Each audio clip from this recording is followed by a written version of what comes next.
Ganito ito kadumi. Maraming sulat at drawing sa dingding. Yan. Dahil sa kagagawa ng mga apo ko. Yan. Pinagdodrawingan, pinagsusulatan. Kaya nagagalit yung ina nila. Yan, ganyan siya kadumi. Galit na galit yung ina nila. Dahil bakit ginaganyan, dinudumihan yung bahay. Kaya ginagawa namin ng aking anak, bumili kami ng pintura. Hirap pa kami magbukas.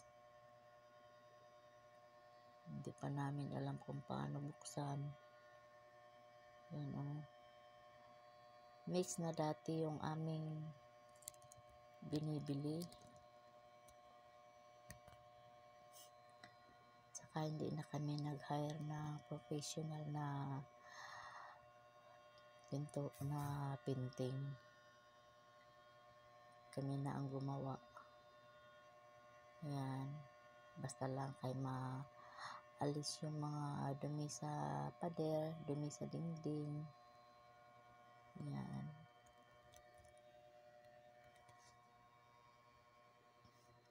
Sinulo yan ng anak ko. Siya na ang gumawa. Ayaw naman niya akong pagagawin dahil sa okay na lang daw siya. Dahil bata pa siya. Dahil ako ay matanda na. Ayan. Tinatakpan niya yung mga tinatakpan niya yung mga nakasulat sa pader, nakasulat sa dingding. Ipapagawa din yung bahay na yan pero hindi pa sa ngayon ginagawang tambayan ng mga apo ko, mga barkada niya. Kaya yung ginagawa, pinaguguhitan, pinagdodrawingan. Kaya nagagalit yung ina. Ang ina nila yung pangalawa kong anak. Ito namang gumagawa ngayon, yan ang aking pangatlo. Kaya nagagalit yung ina sa mga anak. Dahil sa ginagawa nila, ayan, malinis na. Nawala na yung mga sulat-sulat.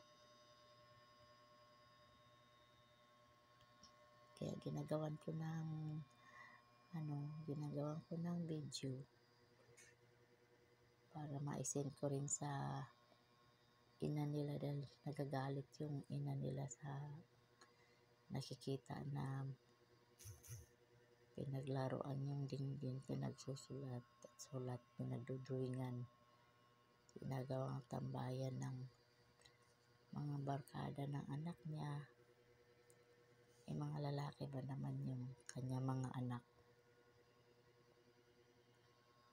Yan, di malinis na, nabura na yung mga sulat sa dingding.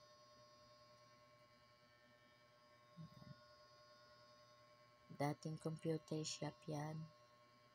Ginagawa na lang tambakan ng mga gamit. Ayan, malinis na. Nawala na, nabura na yung